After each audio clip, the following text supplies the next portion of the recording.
చిన్నప్పటి నుంచి నాకు చదువు అంటే చాలా ఇష్టం సార్. ఆ ఇష్టంతో పెళ్ళైన తర్వాత ఫోన్స్ ద్వారా చదువుకున్నాను సార్ నేను బాగా.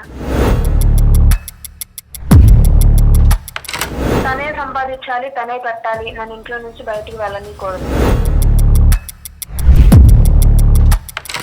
అది ఎప్పుడు కాన్సెప్ట్? ఇప్పుడా పెళ్లికి ముందుదేనా పెళ్ళైన కొత్త? పెళ్లికి ముందే సార్, పెళ్లికి ముందే చెప్పారు. కాదు, అతనికి అసలు నువ్వు గవర్నమెంట్ జాబ్స్ కి ప్రిపేర్ అయ్యి ఎగ్జామ్స్ అన్ని రాస్తున్నావు అన్నది తెలుసా? అతను తెలియకుండా రాసావు ఇవన్నీ? తెలియకుండా చదువుకొని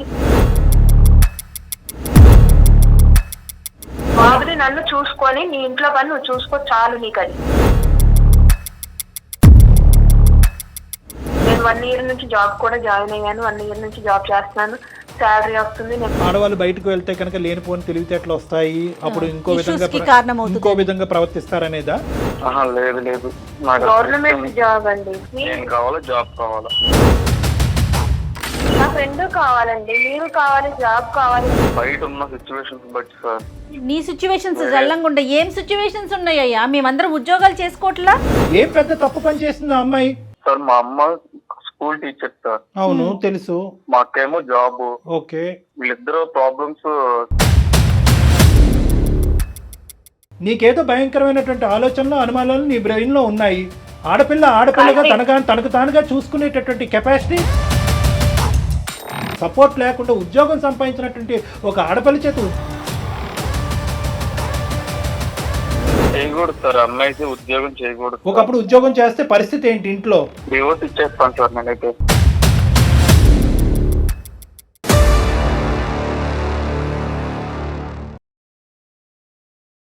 కాళ్లలో నొప్పి, నరాల వాపు వంటి లక్షణాలతో బాధపడుతున్నారా? వెరికోస్ వెయిన్స్ లో అత్యాధునిక చికిత్స Avis vascular centre. Avis hospital సమర్పించు అందమైన జీవితం కార్యక్రమానికి స్వాగతం. నమస్తే కళ్యాణ్ గారు. నమస్తే జయ గారు. కళ్యాణ్ గారు, గిరిజ అనే ఒక అమ్మాయి మనకి మెయిల్ చేసింది. అంటే పట్టుదల ఉంటే ఏదైనా సాధించవచ్చు, కానీ మనం ఏదైనా సాధించాలి అనే ఒక తపనలో కుటుంబ సభ్యులకి మనం ఏం చెప్తున్నాం, ఏం చెప్పట్లేదు. అందులో ఒక ఫ్యామిలీ వచ్చాక ముఖ్యంగా వైఫ్ అండ్ హస్బెండ్ మధ్య ఎటువంటి అరమరికలు ఉండకూడదు అనే మినిమం ఒక చిన్న ఆలోచన కూడా లేకుండా నా మనసుకు తోచింది నేను చేసేస్తా, తర్వాత సంగతి తర్వాత చూసుకుందాం. కానీ ఈ కాన్సెప్ట్ ఎక్కువ చూస్తున్నాం కదా కళ్యాణ్ గారు. మనం నాకు ఏది అనిపిస్తే అది చేసేయటం, నేను అది ఎక్స్పెక్ట్ చేయట్లేదు అనుకోవటం. అయ్యో నేను ఇలా జరుగుతుంది అనుకోలేదు, అలా అవుతుంది అనుకోలేదు అన్నట్టు.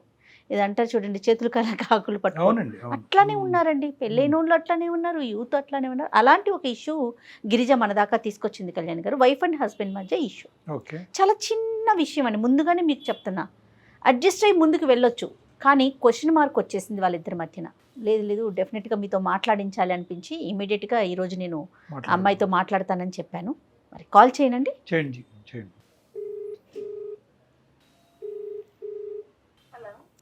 గిరిజ అండి మాట్లాడేది? అవును మేడం, మీరెవరు? నేను జయానండి, అందమైన జీవితం ప్రోగ్రామ్ నుంచి కాల్ చేస్తా ఉన్నాను. ఓకే, నమస్తే మేడం. నమస్తే గిరిజ గారు, మీ గురించి చాలా బ్రీఫ్గా చెప్పాను. నాతో పాటు డాక్టర్ కళ్యాణ్ చక్రవర్తి గారు ఉన్నారు. నమస్తే సార్. ఒక్కసారి మాట్లాడండి డీటెయిల్డ్గా. చెప్పండి అమ్మా గిరిజ, సమస్య ఏంటి, ఎవరిది? సార్ నాదే సార్. మాకు 4 years అవుతుంది మేడం పెళ్ళయి.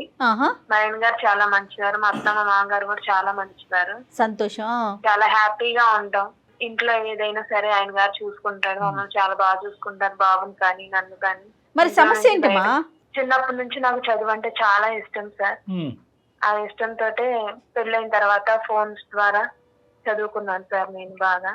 ఆన్లైన్ లో చదువుకొని గవర్నమెంట్ జాబ్ వచ్చింది. అబ్బా, చాలా ఎగ్జామ్స్ రాసావమ్మా లేదంటే ఫస్ట్ టైం? అవును, చాలా ఎగ్జామ్స్ రాసాను సార్. ఎగ్జామ్స్ రాసిన తర్వాత క్వాలిఫికేషన్ బట్టి నా గవర్నమెంట్ జాబ్ ఇచ్చారు సార్. వెరీ గుడ్ అమ్మా. అది మా ఆయన గారికి సర్ప్రైజ్ చేద్దామని చెప్పాను సార్. దానికి అది నచ్చలేదు. కాదు, అతనికి అసలు నువ్వు గవర్నమెంట్ జాబ్స్ కి ప్రిపేర్ అయ్యి ఎగ్జామ్స్ అన్ని రాస్తున్నావు అన్నది తెలుసా? అతను తెలియకుండా రాసావు ఇవన్నీ? తెలీదు సార్. తెలియకుండా చదువుకొని దానికి సర్ప్రైజ్ చేశాను. చాలా హ్యాపీగా ఫీల్ అవుతారేమో అనుకున్నాను. కాదు మా, సరే నువ్వు చెప్పలేదు, దానికి కోపం ఉండొచ్చు, కానీ మంచి విషయమే కదా. ఇద్దరు సంపాదించుకోవటం చాలా ఆనందించదగ్గ విషయం. అందులో గవర్నమెంట్ ఉద్యోగం అంటే మాటలా? ఆయనకి ఎందుకు ఫీల్ అయ్యారు?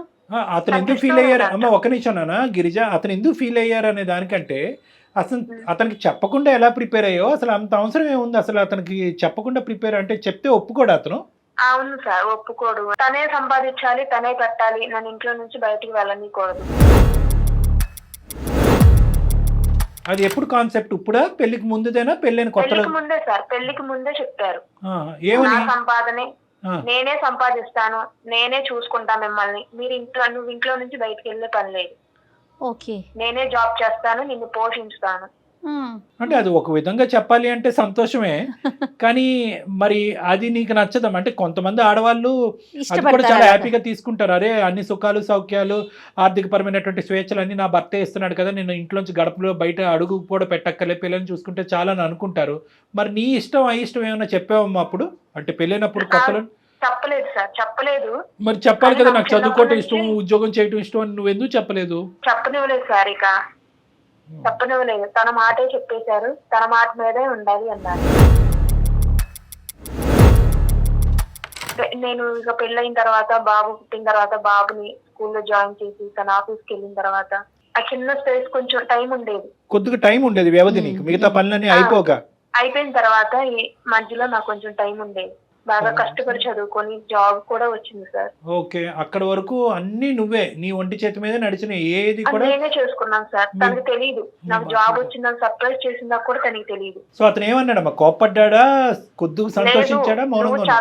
నువ్వు జాబ్ చేయడానికి వీల్లేదు, అసలు నువ్వు చదువుకోవడమే తప్పు, నాకు తెలియకుండా మళ్ళీ ఎగ్జామ్స్ రాయడం తప్పు, నీకు జాబ్ వచ్చిందని నాకు చెప్పకుండా ఇంత చేసి నాకు సర్ప్రైజ్ ఇవ్వడం ఇంకా పెద్ద తప్పు. బాబు నేను కష్టపడి జాబ్ చేసి వస్తాను, నీకేంటి అంత అవసరం? బాబుని నన్ను చూసుకొని నీ ఇంట్లో పని నువ్వు చూసుకో చాలు, నీకు అది. కానీ పనులు ఎక్కడ నెగ్లెక్ట్ అవ్వలే కదా, నువ్వు ఏమన్నావు ఇందాక, అన్ని పనులు అయిపోగా మిగిలినటువంటి టైంలోనే నేను. అవును సార్, బాబుని స్కూల్ కి పంపించుకోవడం, ఉదయాన్నే లేవడం, తన ఆఫీస్ కి రెడీ చేయడం, తన ఆఫీస్ కి వెళ్ళడం, లంచ్ ప్రిపేర్ చేయడం, బాబుని స్కూల్ కి పంపించుకోవడం, ఇవన్నీ చేసి వాళ్ళు ఈవినింగ్ వచ్చి ఆ కొంచెం టైంలోనే సార్ నేను ఇదంతా ప్రిపేర్ చేసుకొని నన్ను నేను ధైర్యం తెచ్చుకొని. అంటే ఏంటంటే నువ్వు ప్రిపేర్ అయ్యి, కాదు తల్లి, నువ్వు ప్రిపేర్ అయ్యి ఎగ్జామ్ రాయటం కంటే ఇదంతా గోప్యంగా ఉంచావని కోపంగా ఉన్నాడేమో అతను. తనకి నేను జాబ్ చేయటమే ఇష్టం లేదండి సార్. అది పాయింట్ నెంబర్ 1. అది పెళ్లి చెప్పారు కదా మీకు. నువ్వు అంటే నువ్వు ఏమనుకున్నావు అంటే జాబ్ చేస్తే కనుక ఇవన్నీ కనుమరుగైపోతాయి, హ్యాపీ ఫీల్ అయిపోయి నీకు సన్మానం చేస్తాడు అనుకున్నావా? అంతే అనుకున్నాను సార్, హ్యాపీగా ఫీల్ అవుతారు, తను సాధించిందని చిన్న నాకు కొంచెం ఎంకరేజ్మెంట్ చేస్తారేమో అనుకున్నా, కానీ ఇలా కాప్ తెచ్చుకొని అసలు పెద్ద గొడవ చేస్తారని. 90% మగాళ్ళు అలాగే చేస్తుండేవారు, మీ ఆయన 10% లో ఉన్నాడు. సరే ఇప్పుడు ఏంటమ్మా పరిస్థితి, ఇప్పుడు ఇంకా ఏమైంది? అక్కడ కోపం తెచ్చుకుని కోపం చల్లారింది, నువ్వు జాబ్ జాయిన్ అయ్యావా? జాయిన్ అయ్యాను సార్, జాయిన్ అయ్యాను. నేను 1 year నుంచి జాబ్ కూడా జాయిన్ అయ్యాను, 1 year నుంచి జాబ్ చేస్తున్నాను, శాలరీ వస్తుంది, నేను బాబుని చూసుకుంటున్నాను, తన ఆఫీస్కి వెళ్తున్నాను. తను ఏంటంటే నేను ఇంట్లో ఏదన్నా అవసరాలకు, బాబుకైనా ఇంట్లో అవసరాలు ఏదన్నా లేదు అన్నప్పుడు నా మనీతో, నా శాలరీతో తీసుకొచ్చి ఇది కొన్నాను అంటే చాలు సార్, వెంటనే తన మనీ తీసుకొచ్చి నీ ఏమీ నాకు అవసరం లేదు, నువ్వు కొన్న వాటికి సరిపోని మనీ ఇదిగో అని అందులో బాక్స్ లో పెడతాడు సార్.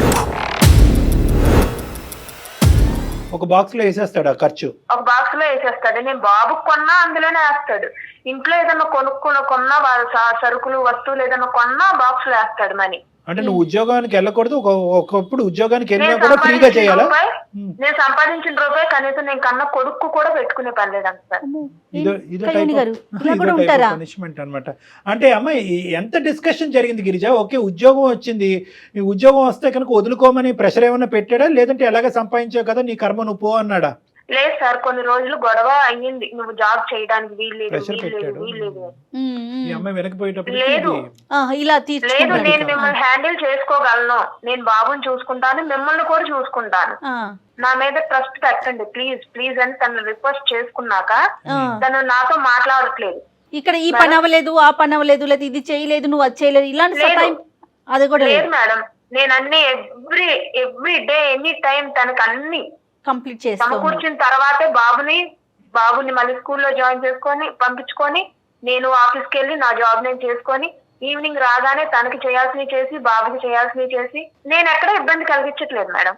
ఫ్యామిలీకి చేయాల్సిన ఎఫెక్ట్స్ అన్ని నేను చేస్తున్నాను, తనకి చేయాల్సిన బాధ్యత నేను చేస్తున్నాను, ఒక భర్తకి చేయాల్సిన, ఒక నా కొడుకు చేయాల్సిన. ఏం లేదు, అతను గీసిన లక్ష్మణ రేఖ ఈ అమ్మాయి దాటింది అన్నది ఒకటే పట్టుదల ఇక్కడ, అంతే కదమ్మా? అంతే సార్. అతని కాన్సెప్ట్ ఏంటంటే ఆడవాళ్ళు ఉద్యోగం చేయకూడదు, ఇంట్లో పిల్లలు నేను చెప్పేశాను, నా శాలరీ, నా సంపాదన, నా కష్టం, నా భార్య, నా పిల్ల, ఇదే నేను చెప్పిందే నువ్వు చెయ్యాలి, నేను ఎంత ఇచ్చానో అంతే వాడాలి ఇంట్లో, నీ మనీతో నువ్వేం తెచ్చినా నాకు అయ్యొద్దు, నేను అది తీసుకోను, నా కొడుకైనా సరే అని. నేను బాబుకు సంబంధించింది ఏదైనా కొన్నా తను వెంటనే ఆ మనీ తీసుకొచ్చేస్తాడు, ఆ బాక్స్ లో వేసేస్తాడు, నా కళ్ళ ముందు వేసేస్తాడు. కాదమ్మా, వాళ్ళ పేరెంట్స్ సంగతి ఏంటి? వాళ్ళ డాడీ ఆల్రెడీ రిటైర్ అయ్యాడు, జాబ్ గవర్నమెంట్ జాబ్. వాళ్ళ మదర్ రీసెంట్ గానే రిటైర్మెంట్ తీసుకున్నారు. వాళ్ళకి ప్రైవేట్ ఆఫీస్ లో జాబ్ చేస్తున్నారు. తిను జాబే, నేను ఎందుకు చేయకూడదు? పిల్లం ఉద్యోగం చేయకూడని కాన్సెప్ట్ ఇలా కూడా ఉన్నారా? కాదమ్మా, అది అడిగావా మరి? మీ అక్క చేస్తుంది, మీ అడిగాను సార్. అడిగితే నాకు ఉండాల్సింది నాకు ఉంటాయి. నువ్వు ఇంట్లో నుంచి బయటకు వెళ్ళే పని లేదు, అయినా నీకు జాబ్ చేయాల్సిన అవసరం ఏంటి? ఒక్క మాట, ఇప్పుడు జనరల్ గా ఇతనికి ఈ ఉద్యోగం అని ఈ అంశాలన్నీ పక్కన పెట్టి జనరల్ గా నీకు కావాల్సినటువంటి స్వేచ్ఛ, ఫ్రీడమ్, బయటకు వెళ్ళటానికి, నలుగురిలో ఉండటానికి ఇస్తాడా, లేదంటే కొద్దిగా ఏమైనా అనుమానం అనేది ఏమైనా ఉందా? లేదు సార్, చాలా హ్యాపీగా చాలా బాగా చూసుకుంటాను నన్ను. తీసుకెళ్దామని నేను అడగగలిగే తను తెలుసుకొని తీసుకెళ్తాడు నన్ను, బాబుని. కాదమ్మా, ఉద్యోగం సంపాదించి నువ్వు నరకంలోకి వెళ్ళావా స్వర్గంలోకి వెళ్ళావా అనేది ఇక్కడ ప్రశ్న కదా, అంతేనా? అంతే సార్, అంతే. అందమైన జీవితం దాకా ఎందుకు వచ్చారమ్మా? ఏం లేదు మేడం, మీరు ఒప్పించండి మేడం, నేను జాబ్ చేసుకుంటాను. అమ్మా, రెండిట్లో ఒకటే సాధ్యం అనుకో. ఆ పరిస్థితి వస్తే ఏం చేద్దాం? ముందుగా నువ్వు మనం అనుకొని అప్పుడు అతనితో మాట్లాడదాం. అతనేమి అగైనిస్ట్ కాదు. ఇప్పుడు తను చెప్పినట్లుగా, గిరిజ చెప్పినట్లుగా వైఫై చేయకూడదని ఇట్లా పర్టికులర్ గా పెట్టుకుంటారా కళ్యాణ్ గారు? అంటే వెనకతల థాట్స్ ఎలా ఉన్నాయో కూడా మనం చూడాలి జయ గారు. అంటే ఏంటంటే ఉద్యోగం చేయటం అనేది డబ్బులు నేను ఆల్రెడీ సంపాదిస్తున్నాను, మనకు ప్రాపర్టీస్ ఉన్నాయి, ఇది అనవసరమేనా, లేదంటే ఆడవాళ్ళు బయటకు వెళ్తే కనుక లేనిపోని తెలివితేటలు వస్తాయి, అప్పుడు ఇంకో విధంగా ప్రవర్తిస్తారనేదా? మూడోది ఏంటంటే బయట ప్రపంచంలో ఇన్సెక్యూరిటీ, అభద్రత ఎక్కువ ఉంది కాబట్టి అనవసరంగా తెలియని దాన్ని నువ్వు అందులోకి వెళ్ళి చిక్కుపోతావు అనేటటువంటి భయమా? చాలా ఉంటాయి. బహుశా అతను విప్పి చెప్పట్లేదు. ఎందుకు విప్పి చెప్పట్లేదు అంటే కనుక బహుశా నేను చెప్పాను పెళ్లికి ముందే, నేను రూల్ గీసాను, ఇప్పుడు నేను కారణాలు చెప్పాల్సిన అవసరం లేదు, రూల్ పాటించావు ఉండుంటే కనుక సరిపోయి ఉండదు, లేదంటే పెళ్లికి ముందే ఈ కారణం చెప్పుంటే కనుక అసలు పెళ్ళే జరగబోయి ఉండేది అనే కాన్సెప్ట్ అతనికి ఉండుంటది. మాట్లాడదాం మరి. అట్లయితే నేను ఏదనుకుంటే అది జరగాలి, అట్లా అదే యాటిట్యూడ్ లో ఉండేసరికి అందమైన జీవితం దాకా వస్తున్నారు.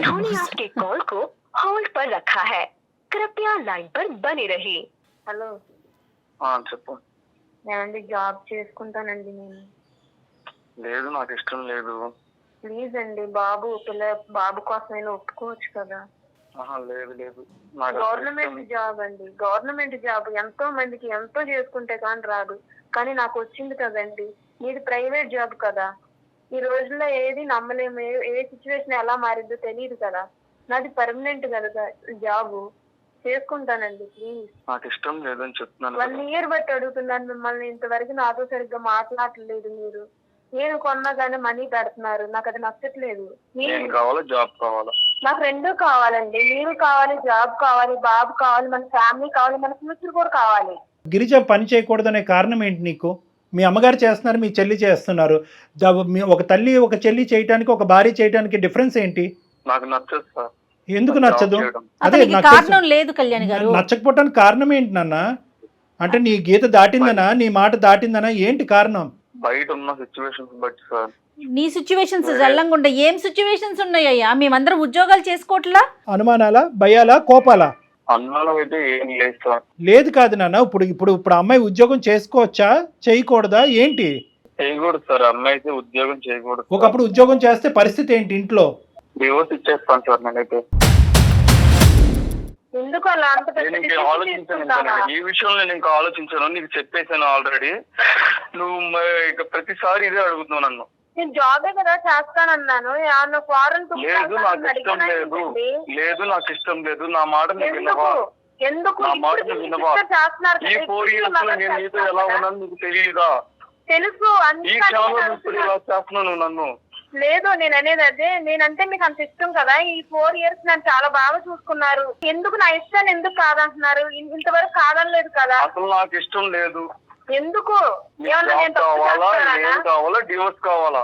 నాకు డివోర్స్ వద్దు, నాకు మీరు కావాలి, జాబ్ కావాలి, బాబు కావాలి, మన ఫ్యామిలీ కావాలి. ఏదైనా ఒకటే. లేదు, నాకు జాబ్ నేనే చూసుకుంటా, నా దగ్గరే ఉంటాడు బాబు కూడా. లేదు, బాబు కావాలి, నువ్వు కూడా కావాలి. కార్తిక్ నేను కూడా కావాలంటే బాబు కావాలంటే నీ జాబ్ చేయాలి. కార్తిక్, నీ కారణాలు ఏంటో చెప్పు నాన్న, విడమర్చి చెప్పు, దాన్ని బట్టి ఏం చేయాలో మేము ఆలోచిస్తాం. సార్, మా అమ్మ స్కూల్ టీచర్ సార్. అవును తెలుసు. మా అక్కేమో జాబ్. ఓకే. వీళ్ళిద్దరు ప్రాబ్లమ్స్ చాలా. అంటే ఏంటి ప్రాబ్లమ్స్ అంటే ఏంటి? అంటే ఉద్యోగంలో ఉండే మిగతా మగవాళ్ళ వల్ల, ఎటువంటి హైయర్ అఫీషియల్స్ వల్ల ప్రాబ్లమ్స్ ఏంటి? ఆ ప్రాబ్లం అన్నిటికి సార్ మగవాళ్ళ వల్ల బయట వెళ్ళి మళ్ళీ ఇంటికి వస్తారో రారో అదొక ఇబ్బంది, ఎప్పుడు వస్తారని భయంతో ఉండాలి. ఊహించుకుంటున్నాడు, మనసులో భయం పట్టి పెట్టేసుకున్నాడు. ఊహించుకుంటున్నావు. కానీ ఇప్పుడు అదే ఇప్పుడు ఎన్నో కొన్ని లక్షల మంది ఆడవాళ్ళు ఈ రోజు పనులు చేసుకుంటున్నారు, కుటుంబాన్ని నిలబెడుతున్నారు, డబ్బులు సంపాదిస్తున్నారు. కానీ ఆ అమ్మాయికంటూ అదొక హాబీ, అదొక ఇంట్రెస్ట్, ఒక ప్యాషన్, చిన్ననాటి తన కోరిక. నీ భార్య ఇప్పటి వరకు నీకేమీ ఒక గొంతెత్తి ఒక కోరిక కూడా కోరలేదు. తను కోరుకునేటటువంటి ఒకే ఒక కోరిక ఏంటంటే నన్ను ఉద్యోగం చేసుకోనివ్వండి. నీ భయాలు అలాంటివి ఏమన్నా ఉంటే కనుక ఆ భయాలు నిర్మూలించడానికి, నీకుండే అనుమానాలు నిర్మూలించడానికి, ఇటువంటి అంశాలు ఎక్కడన్నా ఉంటే కనుక దాని ఎగ్జాంపుల్స్ బట్టి నీ మనసు మార్చడానికి నేను రెడీగా ఉన్నాను. దీనికి మీ జీవితానికి ముడిపెట్టకండి. ఎందుకంటే మీరు ఆల్రెడీ ఒక పిల్లవాడిని కన్నారు. ఆ బాబు మీ ఇద్దరు వైపు ఒక ఆశగా చూస్తున్నాడు. ఇంట్లో వాతావరణం బాగాలేదు, అమ్మ నాన్నతో మాట్లాడదు, నాన్న అమ్మతో మాట్లాడదు, ఉదయం అంతా డే కేర్లో వదులుతారు, సాయంత్రం వేయించేటప్పటికి ఈ ఉక్కిరి బిక్కిరి వాతావరణం. ఇందులో ఆ పిల్లవాడు ఎలా ఎదుగుతాడు? వాడికి ఎటువంటి మానసిక పరివర్తన వస్తుంది, ఎటువంటి మానసిక పరమైనటువంటి ఎదుగుదల ఉంటుంది, భవిష్యత్తులో వాడు ఎలా ఆరోగ్యంగా ఉంటారు? ఇప్పుడు మీరు ఏది ఆలోచించినా ఆ పిల్లవాడి భవిష్యత్తు దృష్ట్యా ఆలోచించాలి. ఏం పెద్ద తప్పు పని చేస్తుంది ఆ అమ్మాయి? నీకేదో భయంకరమైనటువంటి ఆలోచనలు, అనుమానాలు నీ బ్రెయిన్లో ఉన్నాయి, అవి కరెక్ట్ కాదు, అవి కాన్సెప్ట్ కరెక్ట్ కాదు, అది ఇప్పుడు ఉండేటటువంటి పరిస్థితులకి దగ్గరగా లేదు. ఆడపిల్లగా తనకు తానుగా చూసుకునేటటువంటి కెపాసిటీ తనకు ఉంది. ఈ రోజుల్లో ఆడపిల్లలకు ఉంది. సమాజం అంత గొడ్డిబారిపోలేదు. సొసైటీలో చెప్పమ్మా. జాబ్ చూసి ఒక్కసారి నేను చేసే జాబ్ చూసి నువ్వు నన్ను వద్దు చెయ్యాలా వద్దు అనేది నువ్వు డిసైడ్ చేసుకో. నా మీద నమ్మకం ఆఫీస్ కి తీసుకెళ్ళి అక్కడ ఎలా ఉందో వాతావరణం ఉంది, కానీ నాకు నువ్వు జాబ్ చేయడం నాకు అసలు ఇంట్రెస్ట్ లేదు. అమ్మ గిరిజ, మరి అతను పాడిందే పాటగా ఉంది, మరి ఇదే పాట రోజు మీ ఇంట్లో వినిపించేది కూడా? అవును సార్, అందుకనే సార్ మిమ్మల్ని అప్రోచ్ చేయాలి. కాదమ్మా గిరిజ, ఒక కారణం కూడా చెప్పట్లా అతను. సమస్య ఏంటంటే ఇప్పుడు మీరు చాలా మంచి మాట అన్నారు. సహజసిద్ధంగా మనకు అందమైన జీవితంలో వచ్చే ప్రతి కాల్కి ఒక బలమైనటువంటి కారణం ఉంటుంది. ఇక్కడ మనకి కార్తిక్ తో మాట్లాడుతుంటే ఏంటంటే అతను పాడిందే పాటగా ఉంది. ఐదర్ ఇక్కడ రెండు అయి ఉండాలి, చాలా కారణాలు ఉన్నాయి, విచిత్రమైన కారణాలు ఉన్నాయి, పబ్లిక్ గా కారణాలు చెప్తే నవ్వుకునే కారణాలు ఉన్నాయి అనే ఆలోచనతో అన్నా చెప్పుకోండి ఉండాలి. లేదంటే కారణాలు లేవు, సింపుల్ గా నాకు ఒక ఫిక్స్డ్ ఐడియాతో పెళ్లికి ముందు నేను ఒక డిజైన్ చేశాను, ఆ డిజైన్ లో నువ్వు ఫిట్ అవ్వాలి అనే మొండి వైఖరైనా అయి ఉండొచ్చు. సరే, ఏదైనా కార్తిక్ ఉన్నావా నాన్న లైన్ లో? ఉన్నాను సార్. 2 నిమిషాలు విన్నానా? నీకంటే ఇంతకంటే భయంకరంగా ఆలోచించి ఒక ఫిక్స్డ్ కాన్సెప్ట్ ఐడియాతో ముందుకెళ్ళేటటువంటి వాళ్ళని ఎంతో మందిని నేను మార్చాను. ఎందుకంటే నువ్వు ఇక్కడ ఏమీ లేదు. ఒకటి, మగాడు అనేటప్పటికీ ఒక మేల్ ఈగో ఉంటుంది. అందులో ఏంటంటే ముందుగానే నువ్వు ఒక కండిషన్ పెట్టి ఆ కండిషన్ ఈ అమ్మాయి దాటేటప్పటికి అందులో సీక్రెట్గా 4 సంవత్సరాల పాటు పుస్తకాలు లేకుండానే ఆన్లైన్లో చదువుకుని ఎగ్జామ్ రాసేసి జాబ్ కొట్టిన తర్వాత భర్తకు సర్ప్రైజ్ చేసి నా కెపాసిటీ ఇది అని చెప్పి గొప్పగా నిన్ను ప్రూవ్ చేసుకోవడానికి ఆ అమ్మాయి రివర్స్లో ఆలోచించింది. ఆ రివర్స్ కాస్త ఆ అమ్మాయికి బిడ్స్ కొట్టింది. ఇదేమైంది అంటే కనుక నువ్వేమనుకున్నావు అంటే కనుక నువ్వు జాబ్ సంపాదిస్తే ఏంటి, అవన్నీ సంపాదిస్తే ఏంటి, అసలు సీక్రెట్గా ఎందుకు పెట్టావు, నేను కాదనుకున్నది నువ్వు ఎందుకు చేసావు, ఇప్పుడు జాబ్ సంపాదిస్తే ఏంటి, నువ్వు ఐఏఎస్ ఆఫీసర్ అవుతానేంటి, ఇంకో కింగ్ అవుతానేంటి, నాకు అనవసరం నువ్వు కాన్సెప్ట్లోకి ఉన్నావు. ఇక్కడ ఏంటంటే ఈరోజు ఆ అమ్మాయి చేసిన తప్పు అనేది తను ఒప్పుకుంటుంది. ఒక్కసారి ఇంకో యాంగిల్లో ఇంకో పాత్వేలో ఆలోచించు. ఈరోజు నీకంటూ ఏవైతే కోరికలు ఉన్నాయో అవే కోరికలు ఆ అమ్మాయికి కూడా ఉన్నాయి. ఏదో ఒకటి జీవితంలో సాధించాలని చిన్నటి కోరిక, ఒకే ఒక కోరిక నాన్న. దీనికి మించినటువంటి కోరికలు ఏమీ లేవు. 4 years పాటు నువ్వు కూడా చాలా బాగా చూసుకున్నావు, ఎటువంటి లోపం లేదు. ఆ అమ్మాయి కూడా 110% హ్యాపీ. ఈ 4 years బట్టి నీ మీద ఒక్క కంప్లైంట్ కూడా లేదు. తను ఇప్పుడు ఏంటంటే ఇప్పుడున్న పరిస్థితులు ఏంటంటే ఉద్యోగం ఉంచాలా, ఓడవాలా, బయటికి రావాలా అనేది. ఒకప్పుడు ఆ అమ్మాయి ఉద్యోగం నుంచి నేను బయటకు వస్తానన్నా కూడా ఎవ్వరు సమర్థించరు, మేము కూడా సమర్థించడం. వాస్తవానికి నువ్వు కూడా నీ మనస్సాక్షి కూడా సమర్థించదు. తాత్కాలికంగా అమ్మాయి ఉద్యోగం నుంచి బయటకు వస్తే కనుక కార్తిక్ ఏమైనా హర్షిస్తాడేమో, కానీ రేపొద్దున ఇదేంటబ్బా నలుగురు 4 విధాలుగా మాట్లాడుకుంటారు. ఏంటయ్యా మీ ఆవిడ గవర్నమెంట్ జాబ్ వచ్చిందంట, నీకు ఇష్టం లేక నీ కష్టం చేసి మానిపించేవంట, మేము నానా తంటాలు పడుతున్నాం, సంవత్సరాల కొద్ది ఎగ్జాములు రాస్తున్నాం, ఏజ్లు బారైపోతున్నాయి, మాకు గవర్నమెంట్ జాబులు రావట్లేదు. ఉద్యోగం సంపాదించి ఆ విధంగా నీ సపోర్ట్ లేకుండా ఉద్యోగం సంపాదించినటువంటి ఒక ఆడపిల్ల చేత ఉద్యోగం ఎలా మానిపిస్తావా అని చెప్పి అంటే కనుక అది నీకే చిన్న చూపుగా ఉంటుంది నాన్న. కాబట్టి నా ఉద్దేశం ఏంటంటే మనందరికీ కోరికలు ఉంటాయి, మనందరికీ ఆలోచనలు ఉంటాయి. అంతవరకు ఎందుకు ఇదే పంచాయతీలో నేను జయ గారు ఉంటాం. నువ్వు కావాలంటే మీ అమ్మగారిని మీ సిస్టర్ని లైన్ కలుపు, వాళ్ళు హర్షిస్తే కనుక మేము ఇద్దరు ఇక్కడి నుంచి లేచి వెళ్ళిపోతాం. మేమే తప్పని మేము ఒప్పుకుంటాం. మీ అమ్మగారు మీ సిస్టరు ఇంతకాలం బట్టి ఉద్యోగం చేస్తున్నారు, 1,00,000 సమస్యలు చూశారు అని అన్నావు.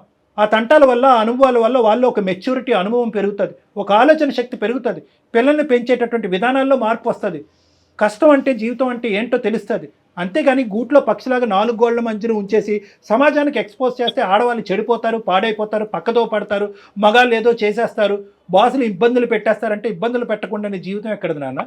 నువ్వు పడలేదా నువ్వు చేసేటటువంటి ఉద్యోగంలో? Exposure makes you more mature. నువ్వు బయటకు వెళ్ళి ఎక్స్పోజ్ అవుతే కనుక నీ ఆలోచన శక్తి పెరుగుతుంది, నువ్వు జీవన విధాన శైలిలో మార్పులు తెచ్చుకుంటావు, పిల్లల్ని ఎలా పెంచాలో నీకు అర్థమవుతుంది. ఇన్ని అడ్వాంటేజెస్ ఉంటాయి. ఇది కేవలం డబ్బు గురించే కాదు, ఆ అమ్మాయి ఉద్యోగం చేసి సంపాదించినంత మాత్రాన మగాడిగా నిన్ను తక్కువ చేయటం కూడా కాదు. దయచేసి ఈ ఆలోచనలు మలుపు తిప్పుకుని మార్చుకునేటటువంటి ప్రయత్నం చేయి. దీనికి మించి ఆలోచనలు అనుమానాలు నీకు ఏమైనా ఉంటే ప్లీజ్ వెల్కమ్, నా దగ్గరికి రా, కూర్చొని మాట్లాడుకుందాం. అంతేగాని ఆ అమ్మాయికి అదా ఇదా అని చూస్ చేసుకోమని చెప్పి దాని మీద కత్తి పెట్టద్దు నాన్న, అది తప్పది, అది జీవితం. నేను మిమ్మల్ని కలుస్తాను సార్. నన్ను కలు, కానీ దానికి ముందు ఏంటంటున్నానంటే దానికి దీనికి ముడుకు పెట్టకు. ఒక్కసారి కనువిప్పు. చాలా నేరో మైండెడ్గా ఆలోచిస్తున్నావు, చాలా ఫిక్స్డ్గా ఆలోచిస్తున్నావు. నువ్వు బ్రాడ్ మైండెడ్గా ఆలోచించాలి సార్. నా ఆలోచన తప్పని నాకు ఇప్పుడు అర్థమవుతుంది సార్. రైట్ గుడ్ నాన్న. ఓకే నాన్న, ఆల్ ద బెస్ట్. అమ్మా నువ్వు కూడా రా గిరిజ, నేను అపాయింట్మెంట్ టైం స్లాట్ ఇస్తాను. ఒకసారి కూర్చొని మాట్లాడుకుంటే అతనికి ఉండేటటువంటి మిస్కాన్సెప్షన్స్, అనుమానాలు ఏవైతే ఉంటాయో అవన్నీ క్లియర్ అయిపోతాయి. ఫ్యామిలీలో కూడా విడిపోక్కర్లేదు, అన్నిటికీ సపోర్ట్ మాది ఉంటుంది. ఓకేనా? చాలా thank you sir. Good luck అమ్మా, ఆల్ ద బెస్ట్. కానీ చాలా కొత్తగా అనిపించింది కళ్యాణ్ గారు నాకైతే. ఇట్లా కూడా ఆలోచిస్తున్నారు, ఇంకా ఏం ఇందాక నేను చెప్పినట్టుగా ఏంటంటే ఆలోచన మేడం, చాలా కారణాలన్నా ఉండాలి, లేదంటే ఏ కారణం ఏ కారణం అన్నా లేకపోయి ఉండొచ్చు. అంటే అతను మాట్లాడే పద్ధతిని బట్టి, అంటే పొడిగా మాట్లాడుతున్నాడు కదా, ఏ కారణం లేదేమో అని నాకు అనిపించింది. తను అట్లా ఫిక్స్ అయ్యాడు, తను అందులో ఫిట్ అవ్వాలని కోరుకుంటున్నాడు. అదే ఒక్కసారి ఐ ఓపెనర్ వచ్చింది కాబట్టి ఇంకా కంటిన్యూ అయిపోతారు, ఏం ప్రాబ్లం ఉండదు మేడం వాళ్ళ మ్యారేజ్ కి. రైట్ అండి, thank you so much Kalyan గారు. నమస్తే. కాళ్లలో నొప్పి, నరాల వాపు వంటి లక్షణాలతో బాధపడుతున్నారా? వెరికోస్ వెయిన్స్ లో అత్యాధునిక చికిత్స ఏవిస్ వాస్కులర్ సెంటర్.